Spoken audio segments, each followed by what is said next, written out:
Good morning or afternoon. Thank you for joining us at the National Endowment for Financial Education for the fifth webinar in our Financial Education, Innovation and Impact Summit webinar series. My name is Greg Morgan, Senior Manager of Communications. Couple housekeeping items. All attendees will be on mute for the presentation, and we will have a question and answer session near the end. If you'd like to submit a question, please use the Q&A button. We will get to as many questions as we can. Today is the final day of Financial Capability Month, or as some call it, Financial Literacy Month, a celebratory month NEFI is credited with helping to create over 20 years ago. Throughout April, we have shared a lot of new information, ranging from opinion poll data on financial well-being to announcements from our strategic partners. We're concluding the month with a webinar on a topic very important to NEFI's long-term strategy. Redefining financial education. This is an initiative we are dedicated toward impacting here at NEFI. And an aspect of that is the role equity needs to play. We believe the field must work to bring greater clarity to defining and shaping a shared vision of what equitable financial education looks like. Therefore, throughout 2024, we are developing tentpole milestones to address this concept, one of which is today's webinar, Building Identity-Conscious Approaches to Financial Education. To kick off today's webinar, I'm going to pass it over to NEFI's President and CEO, Dr. Billy Hensley, for some introductory remarks. Hello, everyone. Thank you again for joining us. Hopefully the room is full of friends and new faces alike. I just wanted to take a minute or less to reiterate a couple of cornerstone concepts for us at NEFI. One is the importance of dialogue and talking to each other, getting to know those who do this work, those who we know well, and those that we do not know well. We are an organization that embraces being data informed, and that is myriad and deep in a lot of ways, and slow sometimes, and quick if we read what is in front of us. And it's something that we have always done in some form or another. But we're sort of in this space at the moment as an organization to be very intentional about listening. And when you center dialogue and data, and then you become this sage on the stage, if you will, you get asked to speak a lot, and sometimes you forget to slow down and listen. And this is something that we are being more intentional about at NEFI, and hearing from experts and not feeling that we always have to know the answer, but we're definitely going to seek the answer. And listening is an important component of that. And being a convener is something we've done for many years. It's something we will continue to do. And bringing together multiple perspectives, multiple industries, to build community and also listen and learn. So that will never change as long as I'm at NEFI, and hopefully no matter who's at NEFI as the president, that will always be a cornerstone for us. So without further ado, I'm going to hand the mic over to Dr. Michelle Samuels-Jones, who amongst her many talents, brilliance is at the top. So I'll hand it to her to take over. Thank you. Thank you so much, Billy.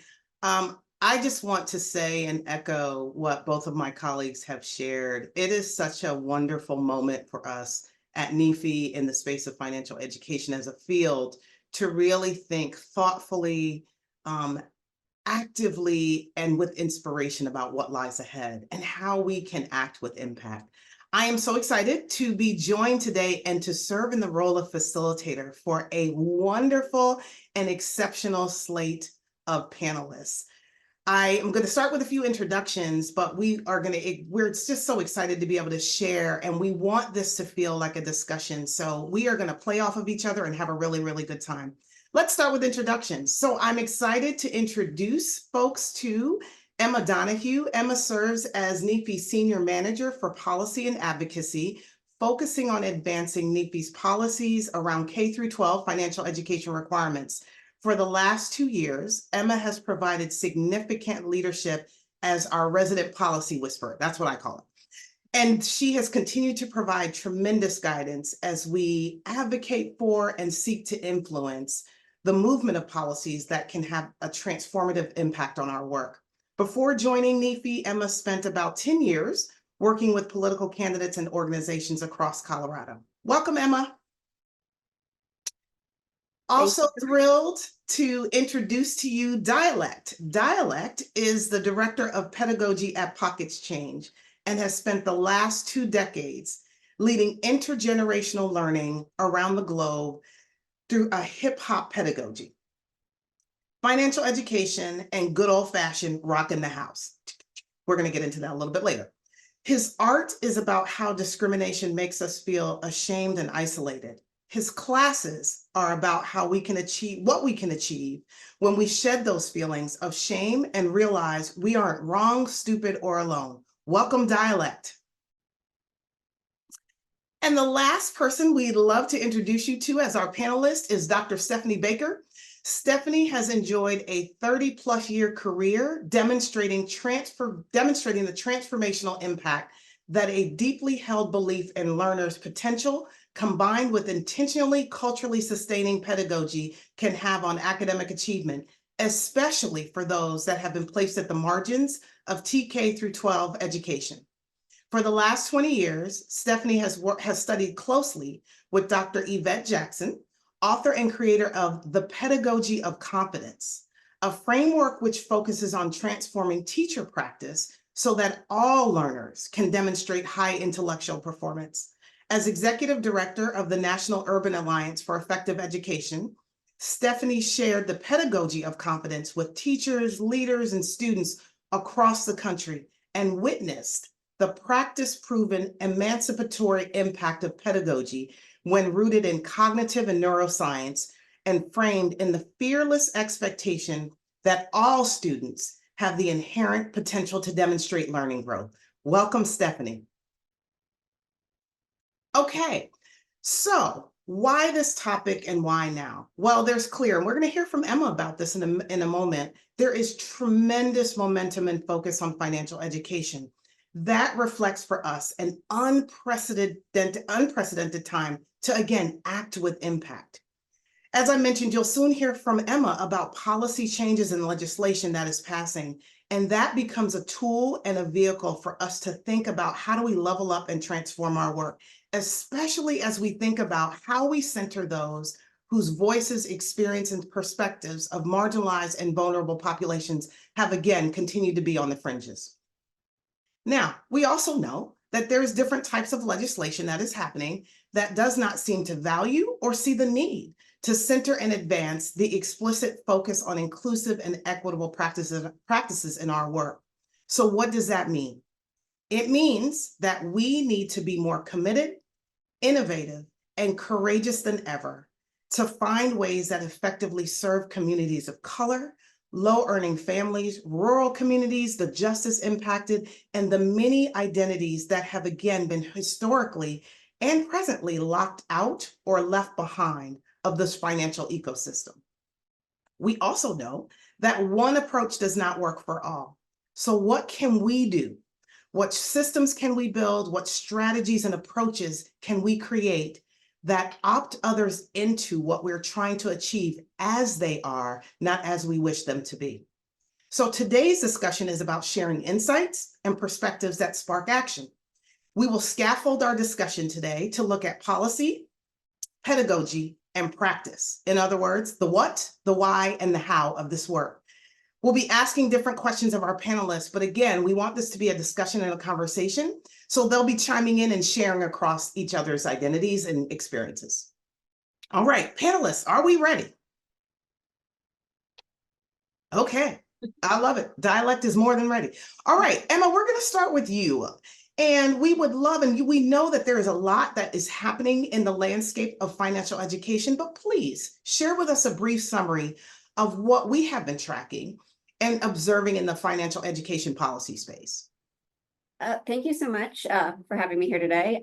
So yeah, there's a ton of momentum. We've probably all seen this state just passed and that state just passed. It's great. We had 8 states pass last year, 6 the year before. that is more than we had in, a decade.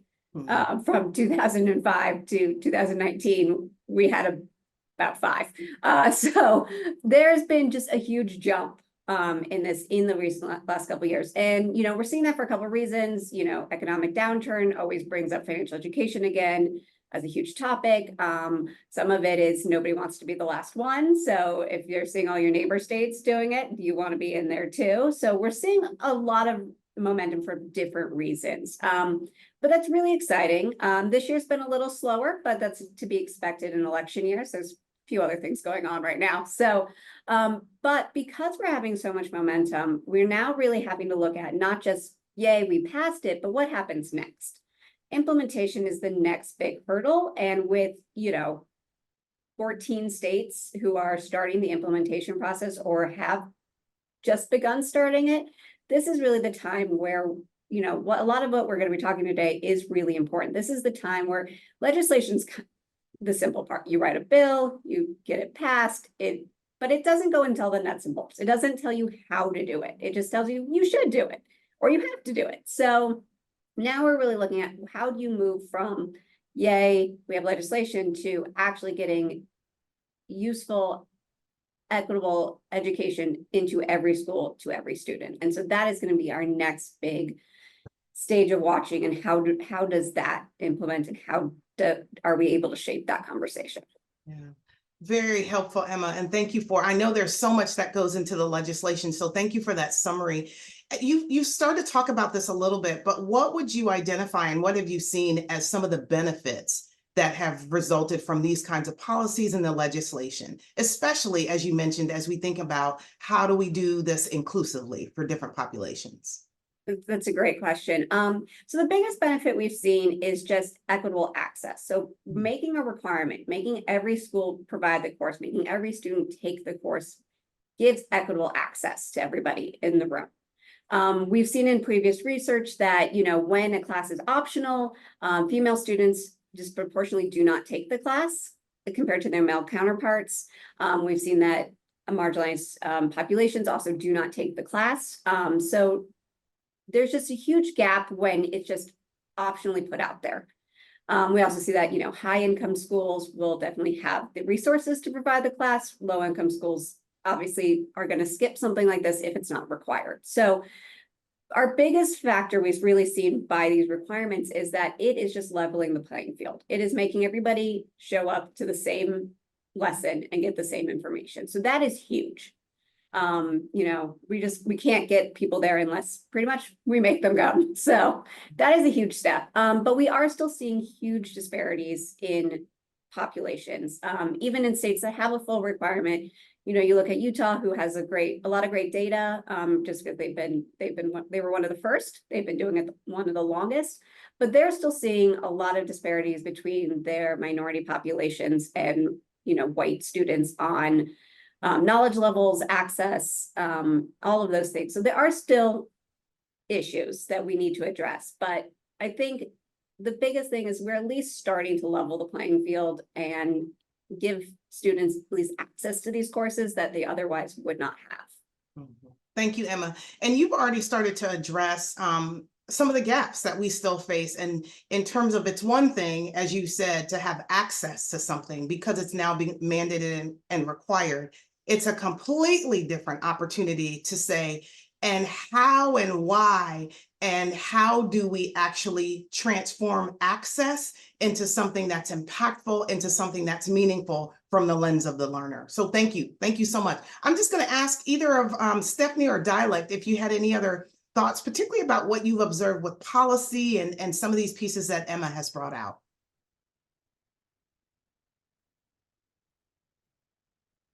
Sure. I want to echo what Emma said and really tap into the fact that policy sometimes tells us what to do or that we have to do something.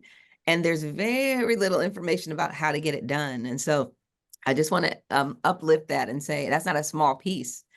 It's huge. We have to start thinking about how do we make these policies real. So thank you for lifting that up, Emma. Absolutely. I love that. Yeah, I mean, that is same way. I'm an on the ground cat. I want these things to be able to be lived and not just some policy that we put up and pat themselves on the back and doing anything with. What you're talking about, I think it's really important since this is new ground, since we are opening up new spaces. This is an opportunity to start bringing in the effective education tools, policies, and ways of thinking that have been necessary the whole time, but just for what reasons we know haven't been done. So I think this is a great opportunity. Like you're saying with the equity stuff, there are a lot of data-backed reasons why equity in education works for not just non-white students, but for white students as well. I love talking about how, the minimum wage for service workers is due to anti-blackness, but you can be a white server right now and you're still getting paid poorly. So these connections are really apparent. And I think especially in this finance space, this is an opportunity to change the way that we look at all education. Yeah, absolutely. Thank you all for sharing those perspectives and this critical insight. One of my favorite statements that I've heard across NEFI and across the field is that policy change is the beginning of this journey, not the end. There have been so many opportunities, and we've all experienced this, where something has passed or something has been enacted and we're like, woo, we're good, we're done. It is the exact opposite. We have much work to do so that policies that, again, have not necessarily been passed in the same way across states, and for the states that are still working really, really hard to pass policy, and even for those states that have not passed policy but are doing really good work, that we understand the nature and the nuance and the impact of the journey that we're on, and we are just getting started. So on that note, I want to bring in what you all are all raising about pedagogy and why this matters, and why, to Emma's point and to Stephanie's point and to Dialect's point, we have to think about not only, yay, do we have the thing, but what is the thing?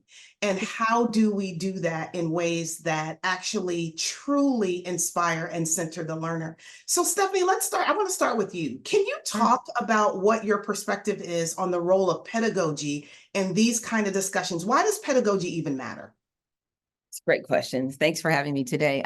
So pedagogy is the literal art and science of teaching children. So there's a combination between how we do it, that's the art, the piece that makes it engaging and wonderful for children to engage with. And then the science is really about what's happening in the mind and the body when a child is learning something, or when a learner is learning something. So that's pedagogy, period. Dialect is not in, that is the definition of pedagogy, right? But it has everything to do with our decision-making too. So we're entering a space of financial literacy, which may be new for many students. So the way we package that and the way we share it with them and let them engage in it is absolutely the grounding of the work that we're doing. It is the thing that gets them to lean in more and want more. So we have to think about how we get students ready to engage in financial literacy. That's the priming piece. How do we get them ready? How do we process them through this wonderful, delicious information that may be new to them? And then how do we get them to hold on to that for long-term learning? There are 3 phases of learning. And so the more we can engage with what the science says about how students learn, then the better they will be able to take it in, internalize it, and make it their own. I think that the power in pedagogy is that it's through that decision-making that we can introduce them to the concepts they need to understand that may be new and different, but if we can get them to engage in those concepts and make them their own, then we're helping them to understand this content. It's the vocabulary. What's the vocabulary they need to have in order to master this new information around financial literacy? But then what are the skills associated with that? And the way that we have students internalize those is through the art and the science with which we design it. If we can do that in a way that brings the learner in, then we're helping them to engage in this really critical work. Oh, love that, Stephanie. Thank you so much. It is Sure. the framing. It is, as we said, it's the why of the work. And not, as you're saying, the why from our lens only. It's the why from the lens of our learner. And when we talk about centering identity and equity, that means centering identity and equity. Who am I? What have been, who am I culturally? How do I lean into discussions or not? And really think about what are the constraints or opportunities, whether created by me or created by others, for me and about me. How do I still push through and thrive in those environments. Stephanie, curious, we certainly have heard about a type of pedagogy in your introduction. Can you give some examples of pedagogical approaches or frameworks that truly center equity and inclusion in the work? Sure. So I want to say first, there are lots and lots of really deep thinkers out there doing some amazing work around equity and lifting up those students, that are the individual students in our classroom. So there's a lot that I could say. I want to just uplift one framework today that truly grounds learning in who the student is, and that's this pedagogy of confidence that I mentioned earlier. It's really grounded in who the students are, their frames of reference. How do they perceive the world? How do they perceive the world sees them? Because that has everything to do with the connections that they make in classrooms. If we start with helping them understand the science, like how does the brain work, right? What happens in my body when I'm learning something, when I'm emotionally engaged, then that means that I can make connections to stuff I already know, and it can become mine. So through the pedagogy of confidence, it's really about a belief system. What do you believe about who you're talking to? Do you know them? Do you know anything about them? And if you do, then I can connect whatever the content is, financial literacy, physics, I don't care what it is, I can connect it to who they are as people. And when I do that, they want more. They are engaged. They are ready to take a risk, ask a few questions, self-direct, self-actualize. That's the goal. And I'm glad that I'm in the space with MC Dialect, because it's the demonstration of how you get students to lean in and want more that's going to take them to the next level of this financial literacy that we're talking about. Mhm.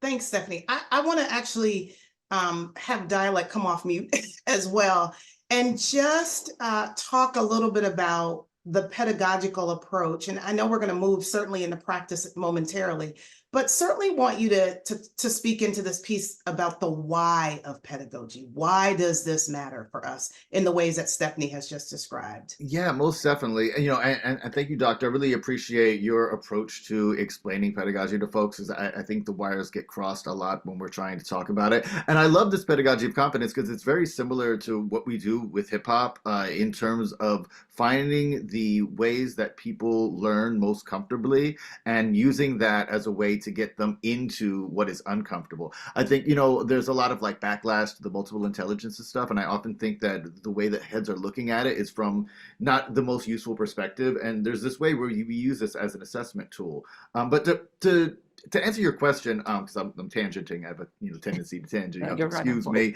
Yeah. But no, this happens, like you're saying, as art and science. It happens by accident.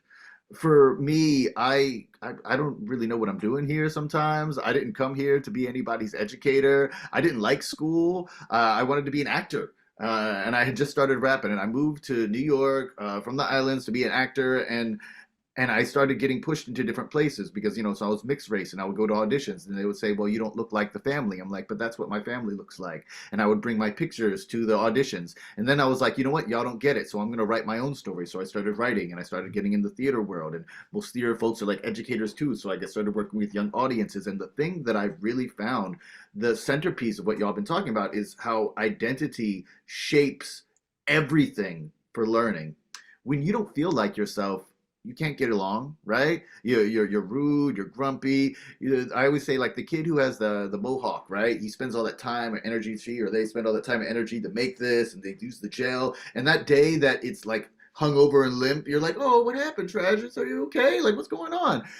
When we are not ourselves, when we don't feel like ourselves, we can't get through anything. When we feel like, when we understand, when we know ourselves in any of these ways, we can do more. My first rap album was about me being a mixed race, and I was in fights in the place that I lived in, Pennsylvania. The Klan used to march twice a year. There were race riots and all kind of nonsense in my school. And I shared this with students across the country as an idea of not fitting in.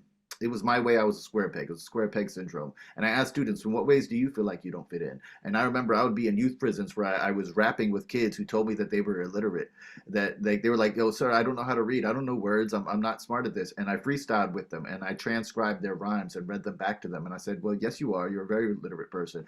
And changed their entire perspective about what they were doing. And just like you say, with confidence and this neuroscience behind actually understanding what you're doing, when you get the science plus the art, there's a spark that really makes it work for people. Can I Love make a that. connection to that? Please, Yes, please, please, Stephanie, go. please Yes. jump on. Something really resonated with me, and it's two things actually. When we, as the adults who surround the children, when we understand the science, we make better decisions. When we understand how it works, and then we can tell the students, hey, do you know how the brain works? You know, you can learn this stuff. When kids say, I can't do math, of course you can. Of course You don't know the can. discourse of math, but I do. I'll share it with you. Now we have an alliance. There's something about that. And then the second thing that really resonated, dialect, is when you talked about this idea of knowing yourself and your identity. And the pedagogy of confidence is absolutely rooted in culture and the understanding that culture is whatever's meaningful and relevant to you. That is your culture. So Mm. once I understand and I can uplift that in learning spaces, like you did with the young man you described, there's nothing he can't learn, Nothing. because I can connect any content to this wonderful person who needs to know this really important thing. Mhm. So yeah, that really resonated with me deeply. I love the wonderful person thing. Like, you make it matter, and then it matters, right? And then it's Yeah. real. Like, Singapore math. I remember when I first learned about that, and they were like, "Oh yeah, well, we just make it all relevant. It doesn't devolve into just like letters and confusing random concepts." And you're like, "Well, yeah, just make it real, That's and it. it will be." Yeah. Absolutely. It's the real alchemy, right? Yeah, I so love this, and I so appreciate you taking this conversation even a bit deeper. And the reason, just to remind all of us, the reason why this is so important and matters so much is when we think about the space of finances and financial education, there is, for many folks, fear, trauma, disenfranchisement, discriminate, like so many, there's a heaviness that Yes. they may carry around my identity, my experience, and what has happened to me or not happened for me around finances and money. And when we talk about vulnerable populations, we have to be thinking about, so what is that experience that I have to partner with folks to help them move through, not just shed, but really stand in the space with them to understand that and lean into that, so that they build the confidence, the identity, and know how to navigate the spaces that still aren't designed for them to be successful. And so I appreciate the level of thinking about pedagogy. The other piece that I just want to mention is oftentimes, and I love this about us and all of our fields and the ways in which we work, we want to act, and we want to change, and we want to impact, and we want to serve. We are doing a disservice to those we are seeking to serve if we don't first start with the why and why this matters. Let us be still enough to understand some opportunities for why and ways that we can be more effective. So whatever it is that we're seeking to stand up in the space of financial education, in the financial ecosystem, to impact identity conscious approaches to fin ed, that we are really grounding that in a principle and a theory that matters to those that we serve. Absolutely. I would love to shift and continue to shift a bit more into two things. I do want to, so we know that pedagogy is certainly a strong place for us to begin, but I think sometimes there can be some challenges with pedagogy and some limitations. So I would love to hear from you all about, so where might pedagogy and relying or over relying or whatever on pedagogy hinder or hurt our work? It's a great question. I mean, I think the first way is when it's inflexible. There are a lot of ways of thinking. I mean, when I was getting my education in education, I was learning a lot of methods that were really rigid and hard. A lot of ways that the science is taught, and really, like, annoyingly, the way that a lot of history is taught is super dogmatic. And when you get caught up in that, I think then you lose sight of the why, and things become, it's like a little capitalisty, like where the bottom line becomes more important, and oftentimes the bottom line just means something that is the cheapest or easiest to implement. And I think one of the things, to not like open the testing box of worms, but one of the big things about why testing is everywhere, even when it's not appropriate, is because it's super easy to implement. So that becomes the thing, and that's like the bottom line there. And I think that's one of the toughest things to deal with pedagogy, because I've run into that when I collaborate with folks, and they're like, well, what you're saying is correct, but it's already on the tour, so we can't change it. Right. Very critical. Yeah. I had a similar, Emma, did you want to say something? I'm sorry. No, you're good, but I'll just jump in real quick. You know, when we're looking, yeah, pedagogy, can't say that today, can be very rigid. And I think this is where we really can see our State Board of Education, our departments of education, and our local school districts can either very much help or hinder these policies going forward. How, you know, how strict they want to stick to, testing or this model, can very much affect whether these policies are going to be effective for every student. They can also be the ones who undermine the policy at the end of the day. They can come in and remove those pieces that will make it more equitable, more accessible for students. So, you know, we also need to be looking at how do we partner, how do we collaborate with these boards, these groups to find a system that has the flexibility to be for every student, while making sure that they are sticking to the core original idea of the legislation, of the policy, of trying to get every student to have this knowledge. So just, you know, we got to remember there are people also at the end of the day making these decisions, and they can affect it dramatically and are often the ones not very well looked at when these policies are put into place. Well said, Emma. Well said. Agreed, 100%. I was thinking about this idea that pedagogy hindered us, I think sometimes, and Emma hit on this idea of rigidity. When we just have a packaged curriculum and we say we're going to teach this lockstep and we don't consider who's sitting in front of us, because not only is that marginalizing for students who have not entered that successfully, it's boring. And when it's boring, students don't want to lean in, they don't want to know. I don't care what you're talking about because it hurts. Also, if they can't see themselves in it, then it also becomes a hindrance. So we have to find ways to make what they say, we have to say mirrors in content where there are windows, where students don't see themselves in it. Let's try to find some connection to the way they see themselves. And then another thing about pedagogy hindering us has to do with this traditional model of power over, and it has to do with saying you have to do it. Just like we talked about policy. You have to learn this because you have to.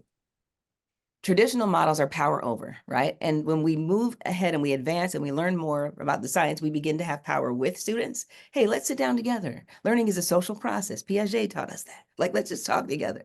But then when we really get it, we have the power to. We empower students to take these concepts, apply them to your life, and change it. Or don't change it. Just hold them. Just have them. Do whatever you want to do with it, but I just want you to know it. So if we don't get to that power too, I think that's the hindrance. Pedagogy kind of does us wrong. Oh, Stephanie, so well said. Thank you all. Such critical comments. When in my previous life of what I used to, in my previous world of working in higher education, we used to talk about not just do for and do to, but do through and with. And this is the nature of our work. And when we talk about, again, impacting the experiences of underrepresented, marginalized, or vulnerable populations, the power to stand together and to create spaces where my voice matters and how my voice matters comes into the space and is honored in that way, the power of learning just occurs. And we're talking about from youth learning to adult learners to contemporary learners, but across the continuum of learning. And that ability to, again, create spaces using pedagogy, but not from a sense of rigidity, really has the opportunity to transform what we're pushing forward to in terms of success for our work. So I want to transition us, and we've started to go here, and this is so important. Let's translate pedagogy to practice. Yeah. Dialect, you've already given us some examples, but we would love to hear more from you and our panelists about, so how do you take the concepts and the design and the well-intention and the well-meaning and make that into something actionable that I feel that I matter and I know that I can learn? Yeah, I guess to continue on what we've been saying about the whole art and science of it is we create a piece of art and then we do some scientific method with it. I went home to St. Croix to pilot most of my stuff, and then came back to New York, and then I would go on tour, and I would do a music tour. I would go and perform in like the theaters and nightclubs and stuff, and in the days I would be in the different schools finding the different populations.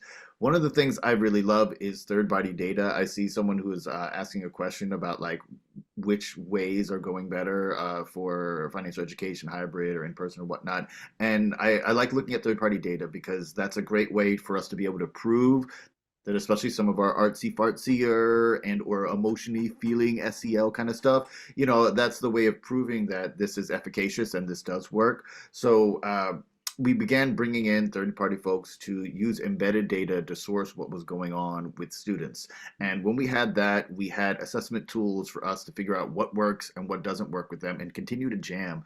Something I was thinking about saying during the limitations place is where we also feel limited by the way that schools are structured. I mean, the entire framework doesn't give us the room. Like, hey, I wish that I didn't have to teach financial concepts at 8:13 in the morning because they are right. Their brains are not ready for that. But like, there's way too much to try to deal with to be like, oh, but we just have to figure out how to make that work in the space. Or when we go to the program where they're like, this is an ILP program. You have 8 hours on a Saturday. Can we get 3 weeks of this? No, you have 8 hours on a Saturday. You figure it out and keep the kids excited for 8 hours about this thing. Let's you do this marathon. One of the things that I regretted a lot as a younger teacher is I would keep some of the performance elements of what I did low because I was a hip hop teacher and I would come in and the principals would be like, well, are you going to teach these kids to be gangsters? And we're like, no, that's not what we're. So I would usually give them the deep pedagogy behind the hip hop stuff. A graffiti writer writes on the wall because they are shy but have something they need to say and are not comfortable with verbal things, rather than doing a mural project. And something that I've changed in the past few years, we've leaned much heavier into putting this into art and putting it even into my art practice too, to make a model for students, for educators, and people in general to dig into whatever, like you're talking about, with like whatever's fun, whatever's real to you, and then find the through line. We have a song contest, a little advertising, a pocket exchange where we ask kids to write rap songs about personal finance. And our first winner straight up told me, I'd never thought about money stuff ever. And, but I wanted to win the contest. So I made the thing and I read the lessons and now I get how important this is. And it's been a part of what they've done throughout their career. So Awesome. being able to really lean in, and well, for all of my educators and purpose workers in general here, I just want to give this as an invitation and encouragement to lean into whatever, when I say art, whatever that means to you, your creations, your purpose, your business, your activism, your peoples. Love that dialect. Thank you so much. Stephanie, Emma, other examples and ways that you have seen pedagogy translated well into practice that really centers identity? Sure. We had a project with San Francisco Unified School District several years ago that was centered in student voice. And it started with a little bit of what we sort of heard described with MC dialect. It starts with the idea that we're going to build some concepts. Here are the big ideas. What would you like to know more about, talk about, express? So you start building conceptual knowledge and explaining why conceptual knowledge matters. If I understand the concept, I can attach any new learning to that concept. I could never memorize the facts and all the generals in a civil war, but I understand what conflict is. And when I see it, I can recognize it and attach to it. So you start with conceptual knowledge, you let students make connections to it based upon their own frames of reference. And then you bring in some content and you help them understand that it can expand that frame of reference by studying some other kinds of conflict. But I mentioned this before, you empower them with the language of whatever it is they're studying. What are the key terms that I need to understand and know? So you do that through strategy, through practice, protocol. Let's practice that language. Let's use it. Let's hear it, write it, see it, say it, speak it. And then after we have the concepts down and the language down, let's look at some of the skills involved in this content that I have to learn. There are tons of skills involved in effective financial literacy. So helping students understand what those skills are. But then you move to some sort of practical application. What would that look like in real time? So it turns into a demonstration. With youth radio, it turned into just a set of essays with students talking about their lived experience around particular concepts. But they take all that rich language that they've learned, they apply the skills, and they, of course, are writing about the concept, but you turn it into a practical application. What does it look like in the real world? What would an author say about that? How would they use it on TV? If you were Oprah, what would you say? Like that kind of thing. Make it real to them. But you expect that they apply the concept, use the language, and apply the skill and turn it into something real. And then you have them raise the stakes by having them demonstrate it, put on a show. make a make a record. Well, nobody's making records anymore. That's how old I am. Record that thing. That's what I'm saying. Actually, 2023 was the biggest year ever in history for record sales and has been beating CDs since I think around the pandemic. Thank you, MC Dialect. I feel So you good. You affirmed. good. You feel affirmed. You don't feel old, you feel I affirmed. don't. I'm You young feel again. wise. I love Yeah. that. There's still plenty of time to make your record. I love that. Thank you. What shines through in these examples, and then Emma, certainly want to hear from you. The moment that we choose to spend to listen to our students and to those we serve, that has been coming through in your great examples of, so it's about who I am, it's about my language. It's about how do I understand the language of the discipline of financial education, financial literacy, financial capability, and make that meaningful and matter to me. It's so interesting. One of the wonderful colleagues I've had the opportunity to work with that many of you all know is Marcy Reyes from the Fly Initiative. And I love hearing her talk about how language mattered. And so when she was designing and developing curriculum, and they were designing and developing curriculum, one of the examples I love that she gives is, we started with obviously this construct of budgeting. And she said, you know what? We weren't ready to start with budgeting because that was not the language that was being embraced. We had to talk about conscious spending and spending. And I just remember sitting in that space as she was talking about that to say, my goodness, it's not things necessarily that are a reach or a stretch. It's the discipline for us to, again, be still enough to listen and to say, it's not just about, again, how I see this. It's about how do you need to experience what we're trying to grow together around. Emma, please.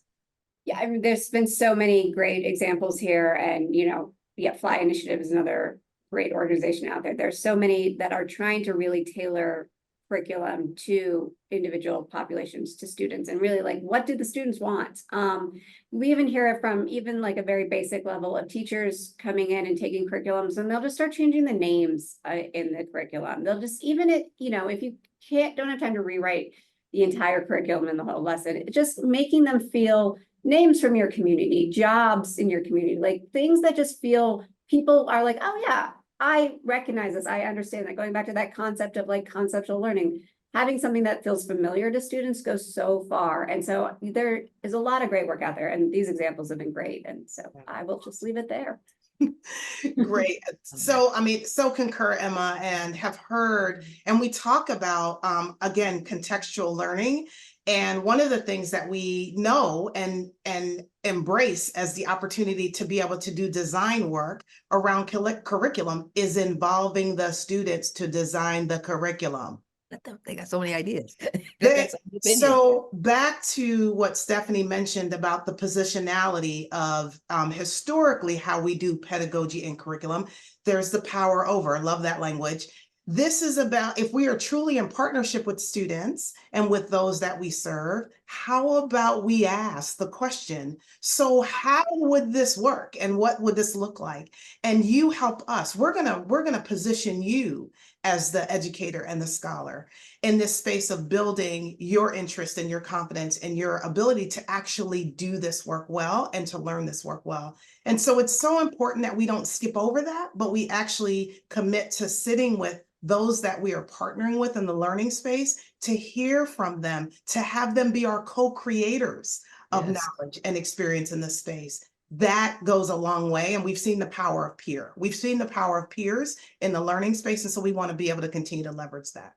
Ooh, I love that you're talking about ciphers right now. Like it's one of the foundational things. There's a lot of different ways that hip hop pedagogy goes, but one of the foundational that everyone has is the cipher. The idea that it's communal learning where the hierarchy is not removed, but it's situational, and whoever is the leader in the moment is allowed to do so. And one of the other things I wanted to bring in the room that is really important for us to do to create that is to be vulnerable, especially in financial education. Like I find this works in all areas, but really in this finance space, when you can bring where you are, because I remember we first brought this curriculum to teachers and they were like, I don't want my students asking me how much I make. I'm not ready for that. And they were like, that, and it's not really going to work. Then it's not going to be real to them if you continue to stonewall. So the more we can engage in our vulnerability, it's the more that we can give them the responsibility to be leaders and learners in the room.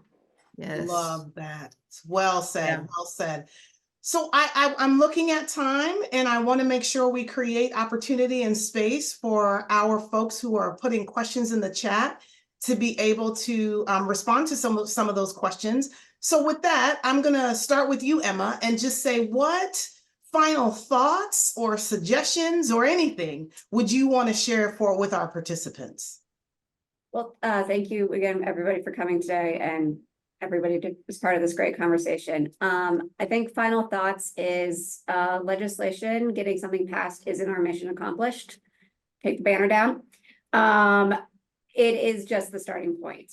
All the real work, all the real pieces that will decide if students get a quality, equitable, accessible education in financial literacy happens after the legislation. It happens in your local school boards. It happens at your state boards of education. So hold them accountable, keep the policy intact, and make sure that what is going into it is relevant to your community, is relevant to your students, and has an impact to them. So there is no easy finish line, unfortunately, in this work, and we need to keep remember that this is an ongoing project and will be evolving as education and students learn and change. Emma. Stephanie, final thoughts. Sure, this has been a great discussion, and I'm definitely inspired by it. I think I'm going to stop with this grounding in belief, and this idea that belief is at the foundation of whether or not we do push this process through. It's going to be difficult, it's going to be gritty, and it's going to not be easy and complicated.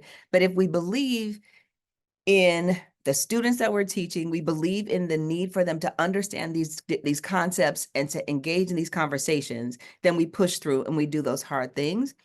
And I will say that Dr. Ruben Feuerstein, a brilliant scholar at coming to changing the structure of the human brain through mediation. I know it's a whole other framework, but he talks about how when we mediate with students through culture, through who they are as people, we can change the structure of their brains. It's, neuroplasticity. Okay, we get that. But what he said was belief is generated by a need.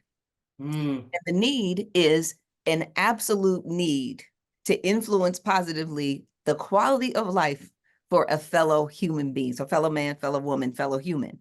If we believe in impacting positively the quality of life of our fellow people, students, teachers, whomever, we're going to act differently. We're going to drive harder. We're going to push further to make sure they get it. So I'm going to stop with belief. Oh, awesome, Stephanie. Thank you so much. Dialect, we're going to ask you to close us out with your final thoughts, and Dialect is going to do something a little bit fun with us. Yeah. Okay. Woo! Dr. Baker, thank you so much for that lead in on belief, because the power within becomes the power without.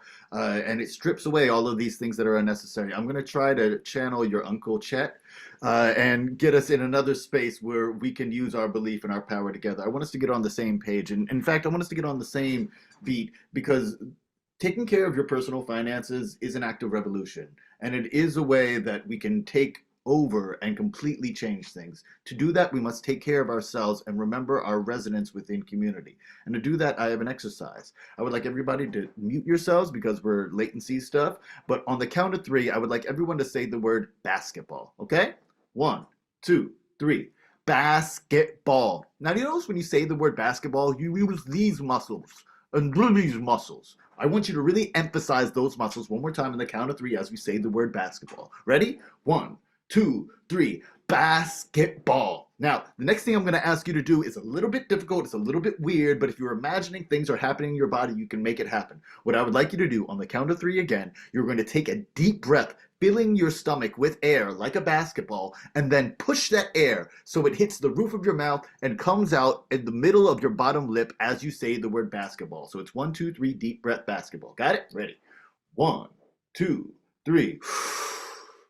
Basketball. Ooh, I'm already seeing it with the people I can see on the screens. Now, we're almost there. We're almost there. Now, I'm going to ask you, it's a bit of a rhetorical question. What is the worst way to communicate in all the world? What's the worstliest, most uselessest way to communicate? It's actually words. Words are a terrible way to communicate. If we don't speak the same language, you don't know what I mean. If we speak the same language, you don't know what I mean, right? If you ask everybody in here to tell me what love is in 20 words or less, I'd get 20 different answers, right? So we take the word out and just say the rhythm, because the rhythm is the original communication and form of revolution which was stolen from us. So instead of basketball, we say cool? Ready? Let's try this again. 1, 2, 3, deep breath. Say the word without saying the word. 1, 2, 3. You notice that middle part? Like you're scolding somebody? Right? Say that real quick. Right? I want you to take that and put that after the word so that we can connect this. I think y'all get what we're doing here. We're making a rhythm with our words, with our mouths. And what you'll have is, okay, you got it? You got the rhythm, you got the way to do it. And remember, ride at your own pace, ride at your own rhythm, ride at your own energy. If you're called to do a calypso or a bachata rhythm from that, whatever your mouth and body is doing, please roll with that. Ready? 1, 2, 3.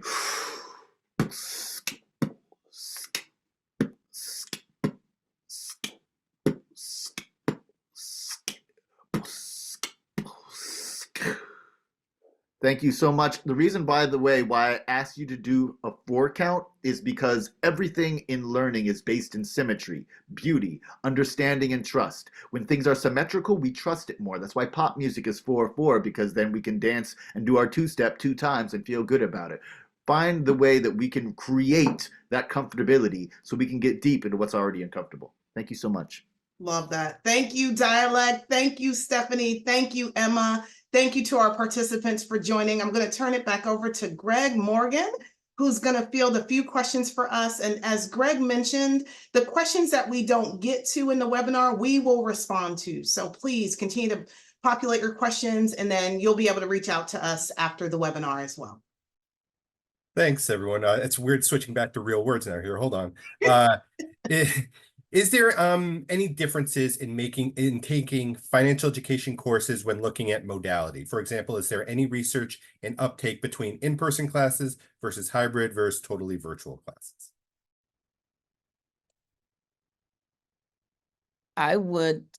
Is it okay if I speak to that? Okay, so I don't have research on this, but I'm sure that it's being done. But here in the office where I'm working, we're completely hybrid. So that means we have some people who are learning, students who are learning in the space and on the screen all the time. People are attending meetings in the space and on the screen all the time.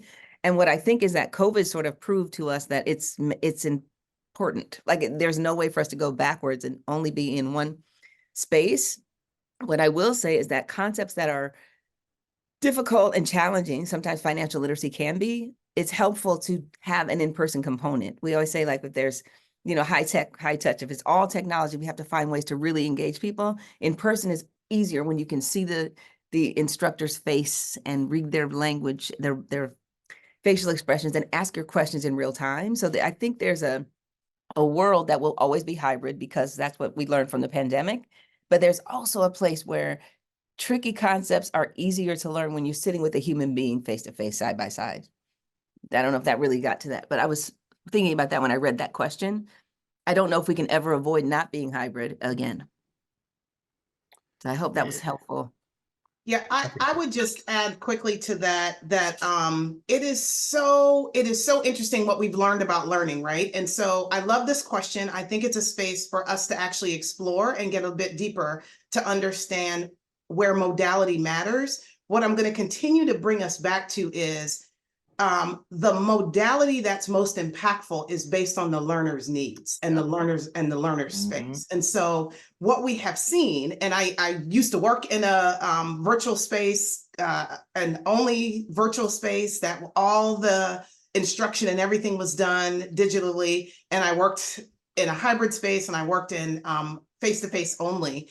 And even in all of those experiences, it was, how does the learner learn best? And so even if they were at a distance, we had to figure out, if you're at a distance but you actually need tactical experience, how do we give you an in-person tactical experience? And so what I think is important is that I don't know that, just like we said, that there's a one-size-fits-all approach. And I don't know that even within a particular modality, it's exclusive. And what I've seen is the power of, as Stephanie was saying, different modalities still adopting other pieces of the best of what a face-to-face component may look like, or a hybrid component may look like, to make sure that it's not just one singular way to learn. I wanted to throw in real quick too. I was starting to say this earlier. I was like, oh, jumping up the bit over this one because we do have some data that we're gathering and analyzing right now. One of the biggest things that we've seen is about redundancy, making sure that there are a number of different ways that people are able to access that. And the other quick one I'll throw is that if you are more virtual, then it needs to be a little bit more of a performance than you would do in the physical space where you can have it be more of a conversation. So that's just a thought for heads. Yeah, very helpful. One additional question, I think, for Michelle is a roadmap for what comes next as far as NEFI goes. Is there anything you can share as far as plans for the rest of 2024? Happy to do so. So thank you for whoever asked that question. There is a lot ahead. And what we are doing in the short term is connecting like this. And in spaces, we've had a virtual webinar. Well, we've had this webinar, we've had a virtual roundtable discussion. We are spending a lot of our time, as Billy said in the beginning, listening to learn, to know how to act and where to act and when. And so we are not presuming that we know the answer and that we have the best way to do this. So we're staging and setting up and creating. We're going to be hosting, for example, a convening of different folks to say, when we think about what financial education and equitable education means, what do we mean by that? Who's in that space? So that's going to be an important piece of the work in terms of what lies ahead. Excuse me. We are also very conscious of the fact that we're doing great work, and not just we at NEFI, excuse me, allergy season. We are doing great work, and there are a lot of people doing amazing work. We have to go like this in our work. How do we create? So part of the hugest part of our roadmap is creating synergy and partnerships with folks who have been in this space for a long time to say, how do we come together to rise?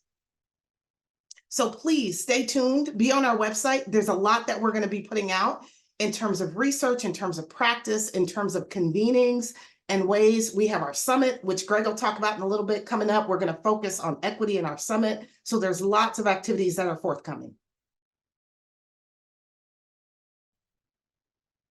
Thank you all for that. We just have a few more minutes left, so I'm going to do some closing remarks here.